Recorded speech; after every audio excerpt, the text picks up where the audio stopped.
Cinderella. The wife of a rich man fell sick, and as she felt that her end was drawing near, she called her only daughter to her bedside and said, "Dear child, be good and pious, and then the good God will always protect you, and I will look down on you from heaven and be near you." Thereupon she closed her eyes and departed. Every day the maiden went out to her mother's grave and wept, and she remained pious and good.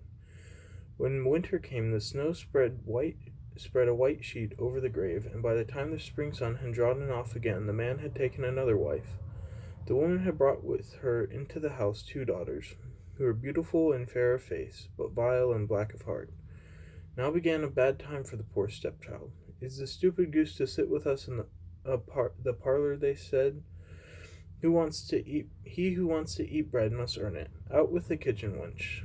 They took her pretty clothes away from her, put an old grey bedgown on her, and gave her wooden shoes. "Just look at the proud princess, how decked out she is," they cried, and laughed, and led her into the kitchen. There she had to do hard work from morning till night, get up before daybreak, carry water, light fires, cook, and wash. Besides this, the sisters did her every imaginable injury. They mocked her and emptied her peas and lentils into the ashes, so that she was forced to sit and pick them out again. In the evening, when she had worked till she was weary, she had no bed to go to, but had to sleep by the hearth in the cinders. And as on that account she always looked dusty and dirty, they called her Cinderella. It happened that the father was once going to the fair, and she asked his two stepdaughters what he should bring back for them. "Beautiful dresses," said one. "Pearls and jewels," said the second. "And you, Cinderella," said he, "what will you have?" "Father, break off for me the first branch which knocks against your hat on your way home." So he brought beautiful dresses, pearls, and jewels for his two stepdaughters, and on his way home, as he was riding through a green thicket, a hazel twig rushed against him and knocked off his hat. Then he broke off the branch and took it with him. When he reached home, he gave his stepdaughters the things which they had wished for, and to Cinderella he gave the branch from the hazel bush. Cinderella thanked him, and went to her mother's grave, and planted the branch on it, and wept so much that the tears fell down on it and watered it. It grew and became a handsome tree. Thrice a day Cinderella went and sat beneath it, and wept and prayed, and a little white bird always came to the tree, and if Cinderella expressed a wish, the bird threw down to her what she had wished for. It happened, however, that the king gave orders for a festival which was to last 3 days, and to which all the beautiful young girls in the country were invited, in order that his son might choose himself a bride. When the two stepsisters heard that they were to appear among the number, they were delighted, called Cinderella, and said, "Comb our hair for us, brush our shoes, and fasten our buckles, for we are going to the wedding at the king's palace." Cinderella obeyed, but wept, because she too would have liked to go with them to the dance, and begged her stepmother to allow her to do so. "You go, Cinderella," said she, "covered in dust and dirt as you are, and will go to the festival. You have no clothes and shoes, and yet you would dance?" As, however, Cinderella went on asking, the stepmother said at last, "I have emptied a dish of lentils into the ashes for you. If you have picked them out again in 2 hours, you shall go with us." The maiden went through the back door into the garden and called, "Ye tame pigeons, you turtle doves, and all you birds beneath the sky, come and help me to pick the good into the pot, the bad into the crop." Then 2 white pigeons came in by the kitchen window, and afterwards the turtle doves, and at last all the birds beneath the sky came whirring and crowding in, and alighted amongst the ashes. And the pigeons nodded with their heads, and began to pick, pick, pick, pick, and the rest began also to pick, pick, pick, pick, and gathered all the good grains into the dish. Hardly had 1 hour passed before they had finished, and all flew out again. Then the girl took the dish to her stepmother, and was glad, and believed that now she would be allowed to go with them to the festival.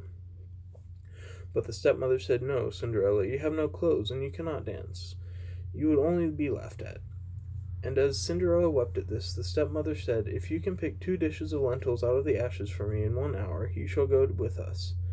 And then she thought to herself that she most certainly cannot do it again.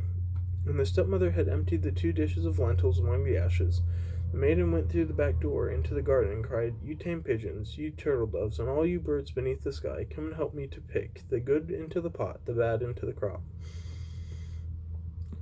Then 2 white pigeons came in by the kitchen window, and afterwards the turtle doves, and at last all the birds beneath the sky came whirring and crowding in, and alighted among the ashes. And the doves nodded with their heads, and began to pick, pick, pick, pick, and all the others began also pick, pick, pick, pick, and gathered all the good seeds into the dishes, and before half an hour was over they had already finished, and all flew out again.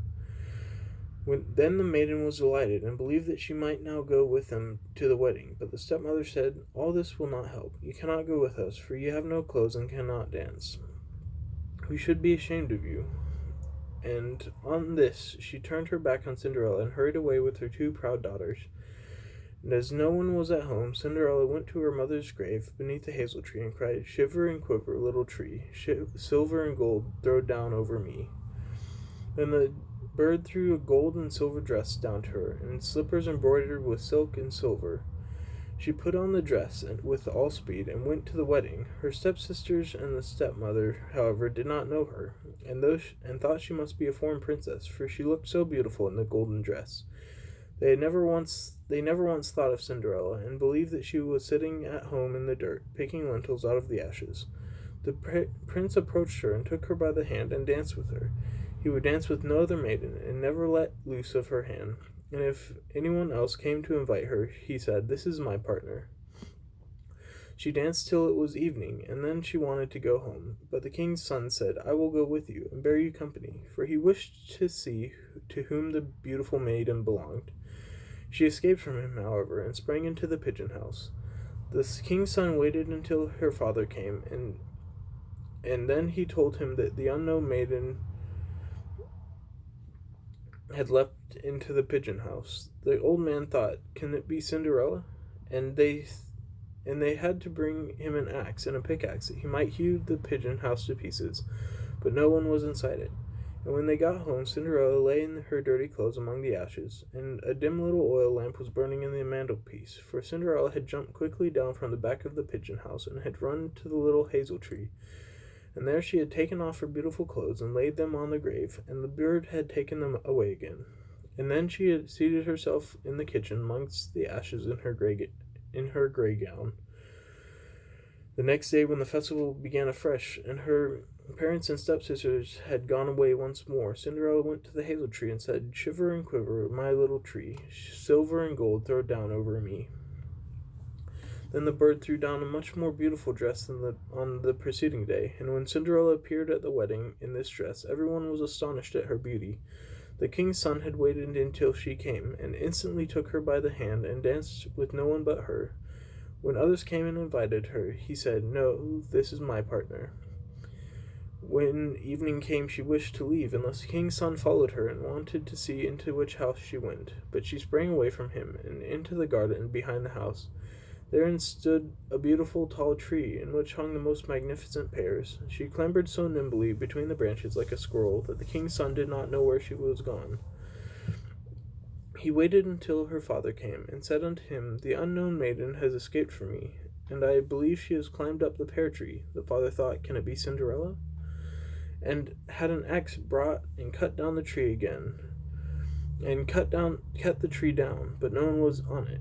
And when they got into the kitchen, Cinderella lay there among the ashes, as usual, for she had jumped down on the other side of the tree, and taken the beautiful dress to the bird in the little hazel tree, and put on her grey gown. On the third day, when the parents and sisters had gone away, Cinderella went once more to her mother's grave, and said to the little tree, "Shiver and quiver, my little tree, silver and gold throw down over me." And now when the bird threw down to her a dress which was more splendid and magnificent than any she had had yet, and the slippers were golden. And when she went to the festival in the dress, no one knew how to speak for astonishment. The king's son danced with her only, and if anyone invited her to dance, he said, "This is my partner." When the evening came, Cinderella wished to leave, and the king's son was anxious to go with her, but she escaped from him so quickly that he could not follow her. The king's son, however, had employed a ruse, and had caused the whole staircase to be smeared with pitch, and there, when she ran down, had the maiden's left slipper remained stuck. The king's son picked it up, and it was small and dainty, and all golden. The next morning he went with it to the father and said to him, "No one shall be my wife but she whose foot in this golden slipper fits."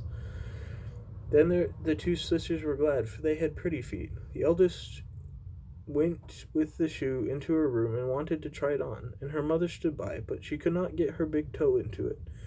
The shoe was too small for her. The mother gave her a knife and said, "Cut the toe off. When you are a queen, you will have no more need to go on foot." The maiden cut the toe off and forced the foot into the shoe, swallowed the pain, and went out to the king's son. Then he took her on his horse as his bride and rode away with her. They were obliged, however, to pass the grave, and there on the hazel tree sat the two pigeons and cried, turn and peep, there's blood within the shoe. The shoe it is too small for her, the true bride waits for you." Then he looked at her foot and saw how the blood was trickling from it. He turned his horse around and took the false bride home again, and said she was not the true one, and said that the other sister was to put the shoe on. Then this one went into her chamber and got her toes safely into the shoe, but her heel was too large.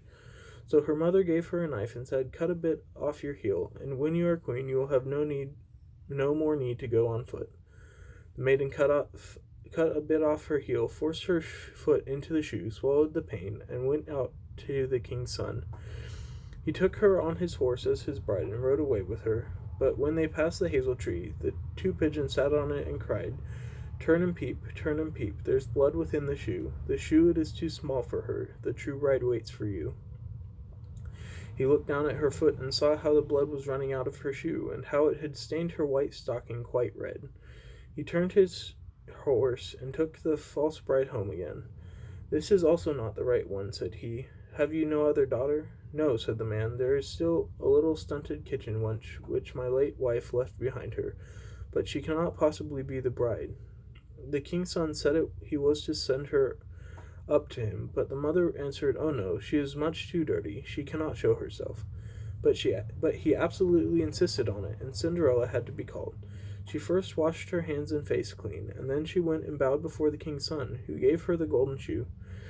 Then she seated herself on the stool, drew her foot out of the heavy wooden shoe, and put it into the slipper, which fitted like a glove. And when she rose, the king's son looked at her face and recognized the beautiful maiden who had danced with him and cried, "That is the true bride." The stepmother and the two stepsisters were horrified and became pale with rage. He, however, took Cinderella on his horse and rode away with her. As they passed by the hazel tree, the two white doves cried, turn and peep, no blood is in the shoe. The shoe is not too small for her, the true bride rides with you."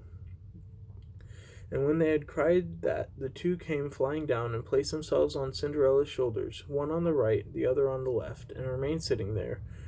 When the wedding with the king's son was to be celebrated, the two false sisters came and wanted to get into favor with Cinderella and share her good fortune. When the betrothed couple went to church, the elder was at the right side and the younger at the left, and the pigeon pecked out one eye from each of them. Afterwards, as they came back, the elder was at the left and the younger was at the right, and the pigeons picked out the other eye from each. And thus, for their wickedness and falsehood, they were punished with blindness all their days.